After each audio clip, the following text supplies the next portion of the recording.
y'all all for being here this evening. We appreciate you. I'd like to take a moment and introduce Danny Campbell. Everybody knows that he's owner of the Dairy Queen Steakhouse and Camp.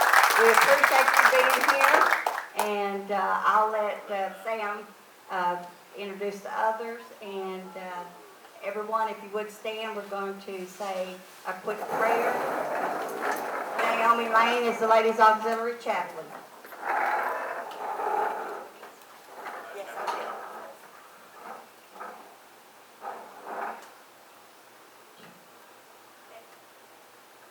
Heavenly Father, we thank thee for the gathering here tonight to honor our guests and to honor our veterans.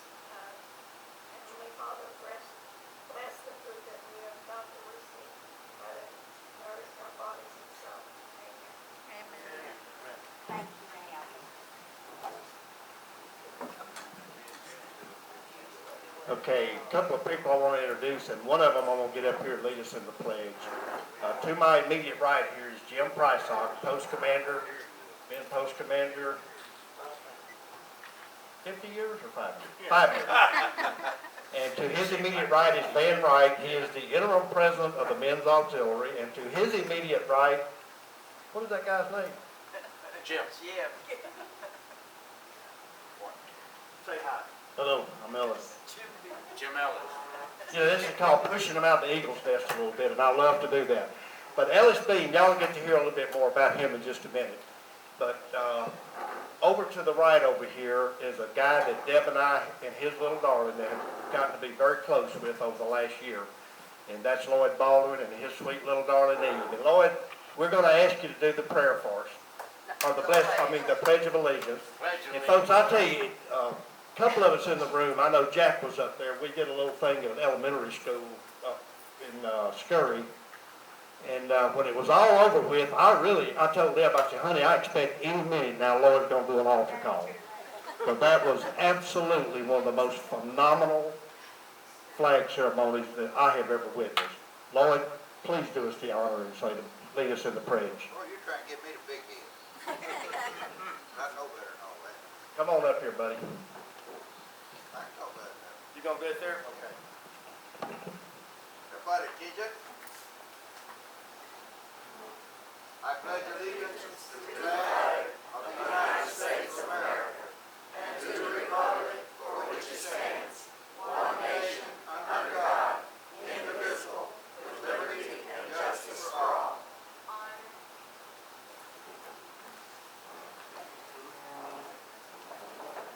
I don't do text. Y'all may be seated. I'd like to take a moment and introduce our past state president, Eve Baldwin. If y'all would just give her a big hand. We thank her for being here. And our state VA/VS representative, Naomi Jones.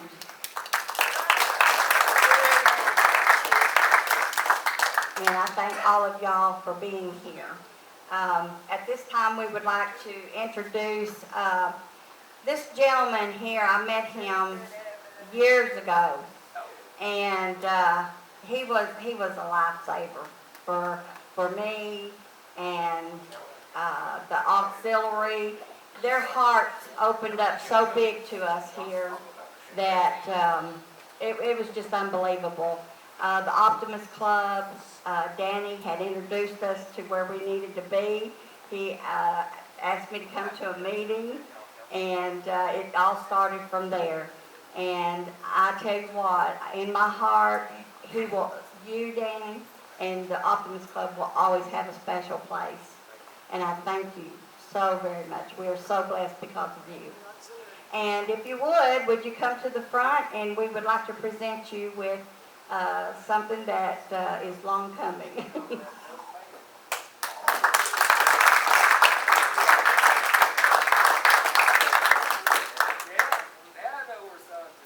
Well, I wish there were more of us left, but there's only 2 of us left out of the club. I'm the youngest of the bunch, and all the rest are gone. But we thank you so much for everything that you've done, everything the God Optimist bless you. Club. Thank you. And this is especially for you and the Optimist Club. And this is from the Ladies Auxiliary. We give these out to very special men. Thank you so much, Danny. Thank you, folks.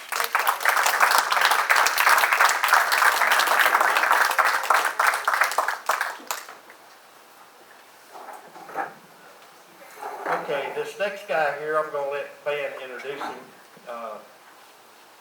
Ben is the interim president of the Men's Auxiliary, and we're probably about 2 weeks away from getting that done. We got the final paperwork today, thank God, to get it all sent in. And I'm gonna let Ben introduce this guy since he is a member of the Men's Auxiliary as well.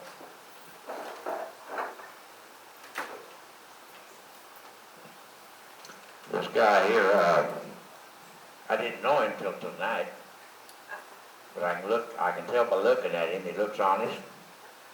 He's a hell of a lot younger than I am. And he knows how to raise. And he's got the right kind of name. His name's Jim Beam. We want to welcome him to the Men's Auxiliary. He's our new member. We've got great plans. We're going to change the face of this building, inside and out. We've all agreed on it, and I hope you enjoy what our plans are for y'all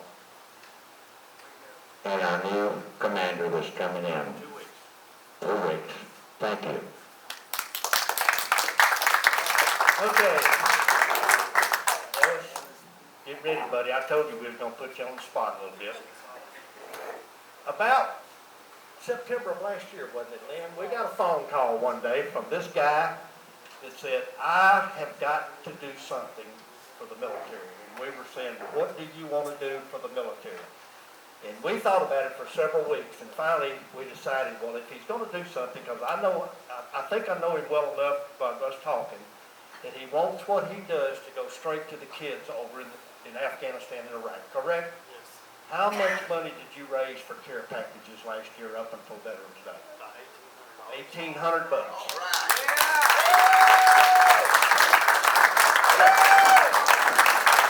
So the first thing we want to do, Lynn, if you'll go around there, Yes, sir. we have a plaque, Ellis, that we want to present to you from the VFW, Men's Auxiliary and Ladies Auxiliary. And if Lynn will read it. It says here, presented to the Five Tigers Martial Arts, thank you for all of your support, VFW Post 4376 and the Ladies Auxiliary, 2013. Thank you so much. And on the table, hang on just a second. Don't sit out yet, fellas. We're gonna work a little bit.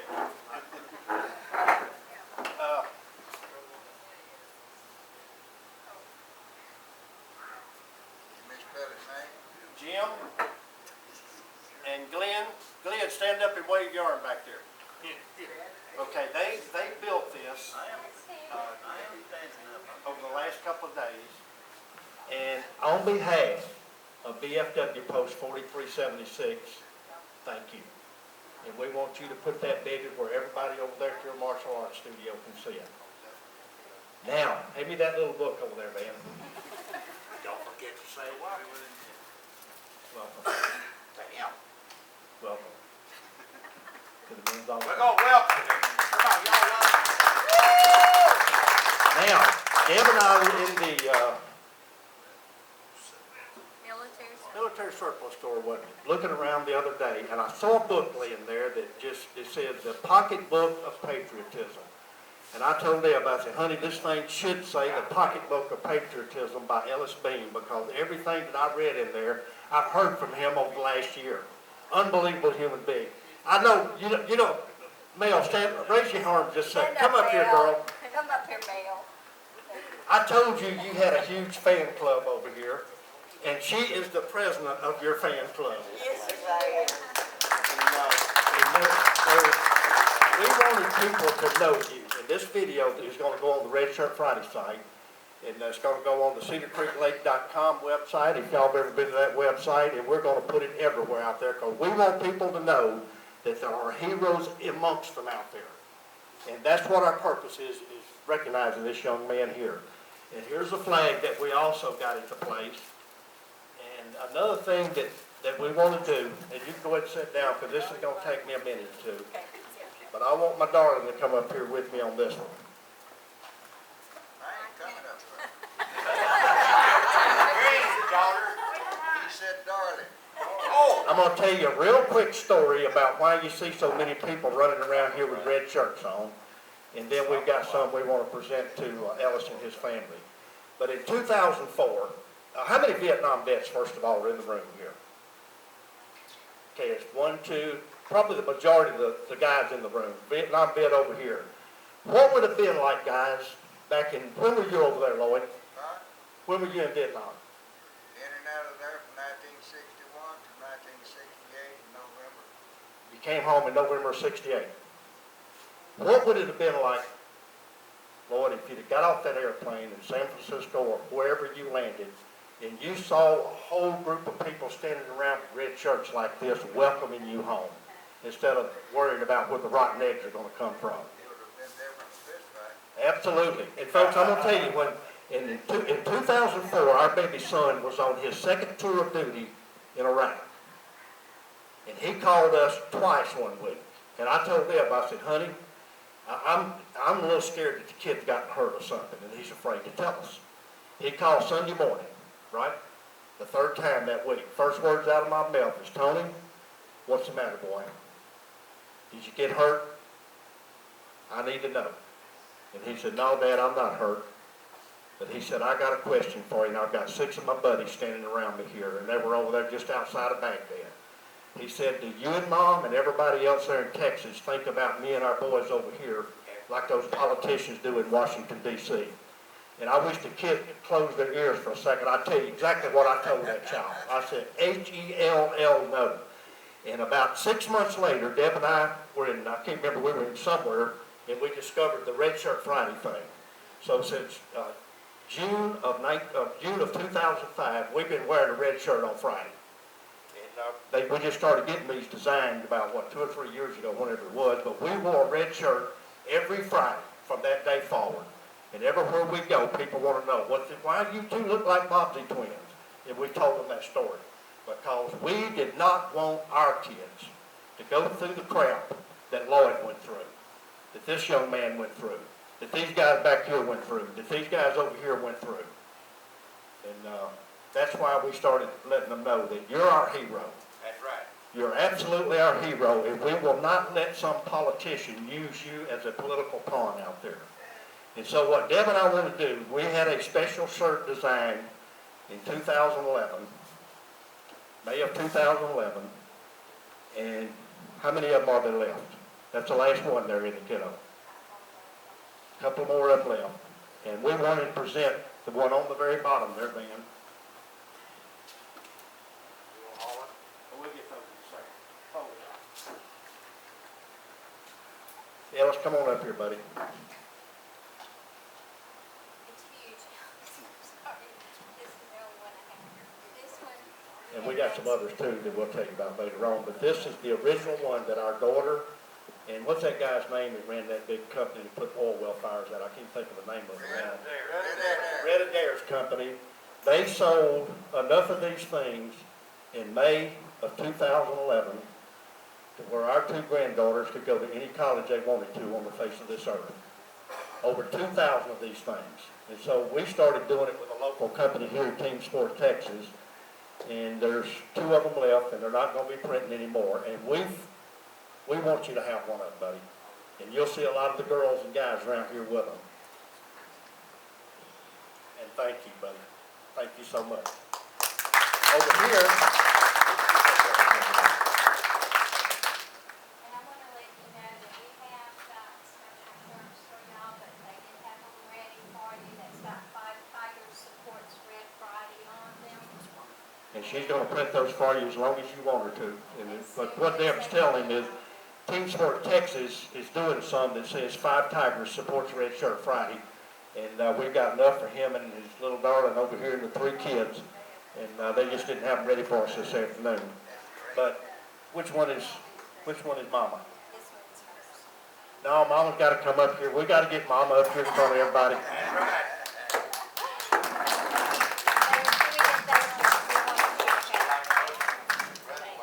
And thank you guys so much. Right. And what are you going to do with that? That's Ellis. Okay, we've used up exactly 28 minutes. We figured 30 minutes on the high side, right, Lynn? And I know the ladies have got some things that they want to talk about. I never did really get to explain why I did this, Okay. and I made a speech today, I wrote out, I'd like to Go for it. explain exactly what promoted me to do the fundraising. So he don't need a whole lot of pushing, does he? That's what we need. Last time I was here, right after on Veterans Day during the parade, I didn't give a very good answer what promoted me to do a fundraiser for the troops. There are many reasons why I was motivated to raise money and support for our troops. I've always had great respect and appreciation for the men and women of our great country who have served in the military, both past and present. My grandfather, Jack Gross Sr., who served in World War II, taught me a lot about this country and what it means to be an American. He was very outspoken and patriotic. He stood up for what was right, as his generation always has. About a year ago, I became politically active. I began reading numerous articles and educating myself about what was going on in our government. Unfortunately, many of the articles I read informed me of how the current administration treats both active and retired veterans. The more I read, the more angry and upset I became. I went on several rants that my wonderful wife Autumn listened to day after day. I finally came to a solution and transferred that anger into action and decided to have a fundraiser for the troops through my business. I thought about it and remembered my grandfather was always hanging out at the VFW or American Legion after he retired at Lake Tawakoni. So I contacted this post where I met with Sam, and from there my action led to success. As I said earlier, we raised $1,800 in products and money for our troops, thanks to my students, their parents who contributed a lot, and many local businesses. I will continue to help out and plan on making it an annual event, and thanks to all of you for what you do for us.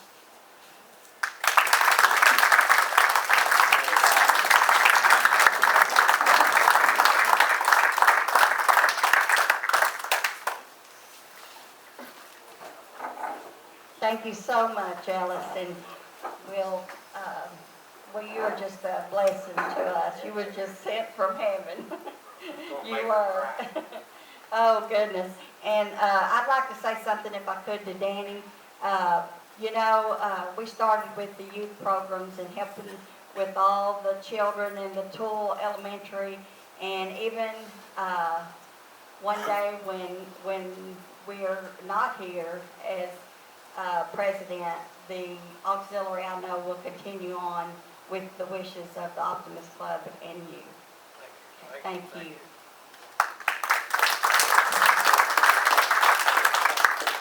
And let's see, Sam, do we want to, do you want to do your? Oh, yeah. Your little skit? Well, we're going to let Red Skelton do it. Okay, there you go.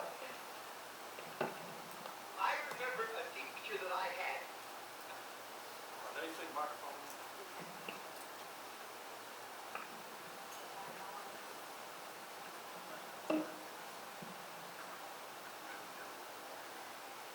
I remember a teacher that I had. Now I went through the 7th grade. I went to the 7th grade. I left home when I was 10 years old because I was hungry. I used to, this is true. I work in the summer, I go to school in the winter. But I had this one teacher, who was the principal of the Harrison School in Vincennes, Indiana. To me, this was the greatest teacher, a real sage of my time, anyhow. He had such wisdom. And we were all reciting the Pledge of Allegiance one day. And he walked over, this little teacher, Mr. Laswell was his name. Mr. Laswell, he says,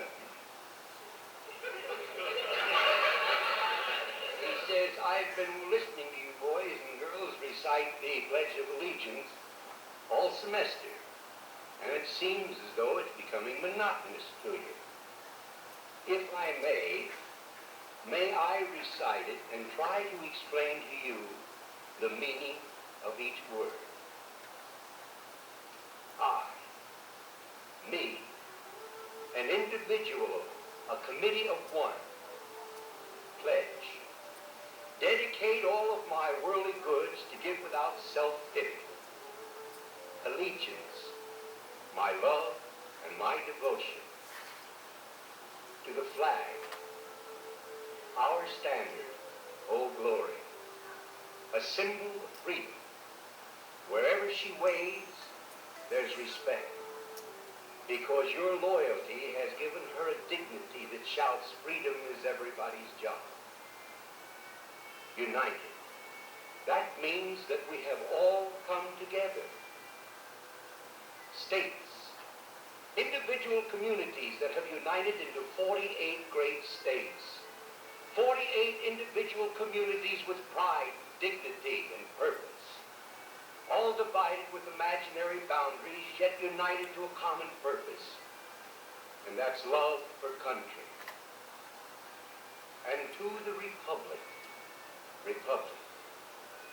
a state in which sovereign power is invested in representatives chosen by the people to govern. And government is the people. And it's from the people to the leaders, not from the leaders to the people, for which it stands. One nation, meaning so blessed by God, indivisible, incapable of being divided, with liberty, which is freedom, the right of power to live one's own life without threats, fear, or some sort of retaliation, and justice, the principle or qualities of dealing fairly with others, for all, which means, boys and girls, it's as much your country as it is mine. And now, boys and girls, let me hear you recite the Pledge of Allegiance. I pledge allegiance to the flag of the United States of America and to the republic for which it stands, one nation, indivisible, with liberty and justice for all. Since I was a small boy, 2 states have been added to our country, and 2 words have been added to the Pledge of Allegiance. Under God. Wouldn't it be a pity if someone said that is a prayer and that would be eliminated from school to students?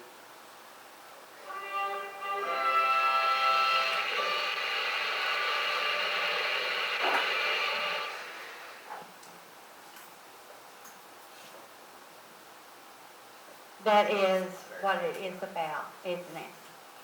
And Mel, I would like to thank you for being the Veterans and Family Chairman.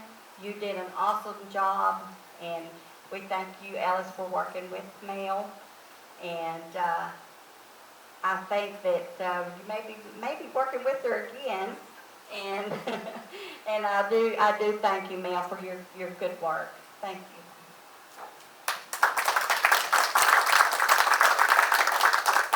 Okay, we're about 2 minutes away from some 8. But before we do that, I have talked to a friend of ours for this post and coming up and saying a few pearls of wisdom to everybody. And also we will get him to say the blessing over the food before we eat. Please welcome to 4376, Lloyd Baldwin.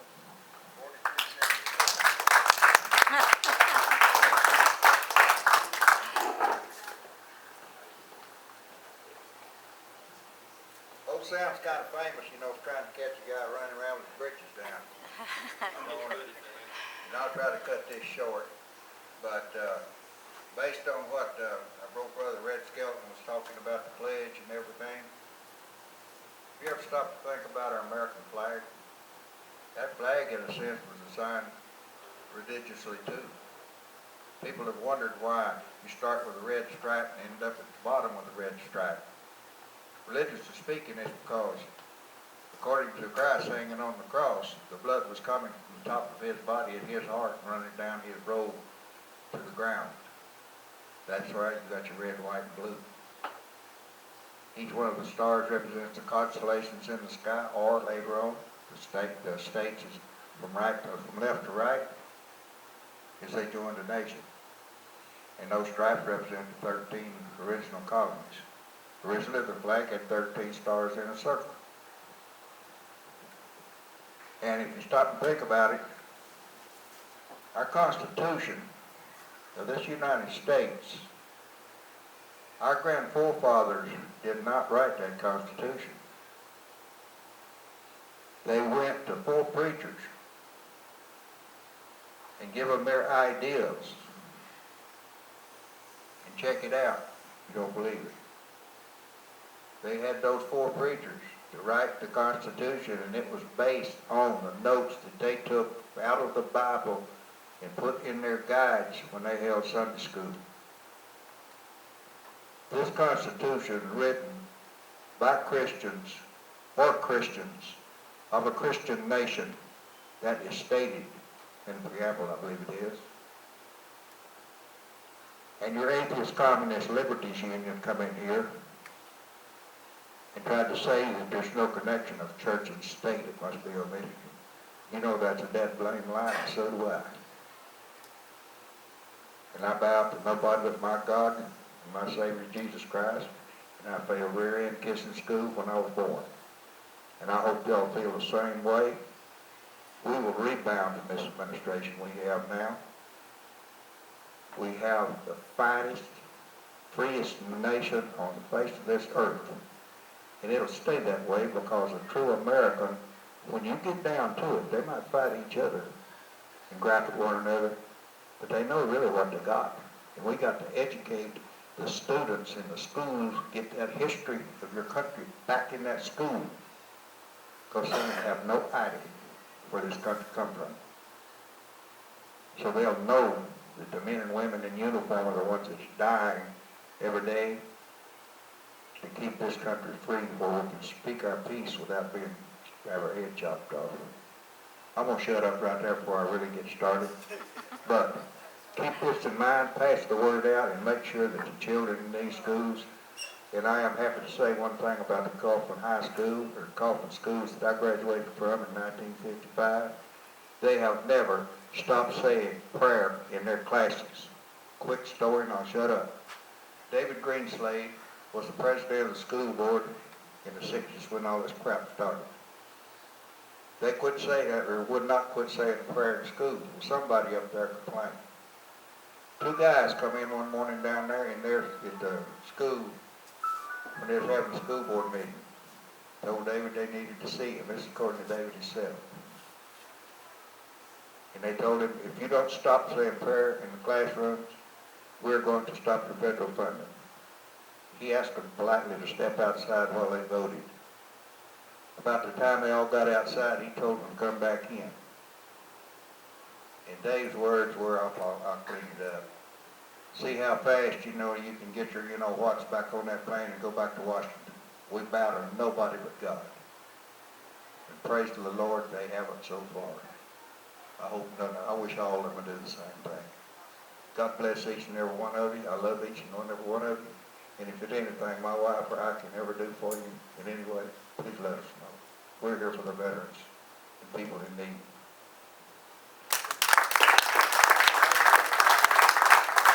So we'll please rise. We'll have a quick blessing here. Mighty ruler of the universe, Lord of hosts, and God of peace, we come to you this time of the evening to ask your blessings on those here attending this thank you party, and also to bless this food that we're about to have to strengthen and nourish in our body. And dear Lord, bless those who prepared this food and see us everyone safely home to their homesteads, and bless each and every one of them and those that they love. All these things I ask in Jesus Christ's name. Amen.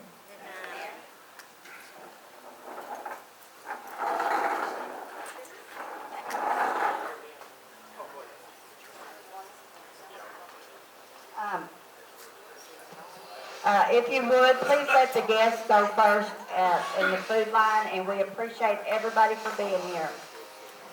Hang on a second, Deb, then you can cut it off and we'll start the class.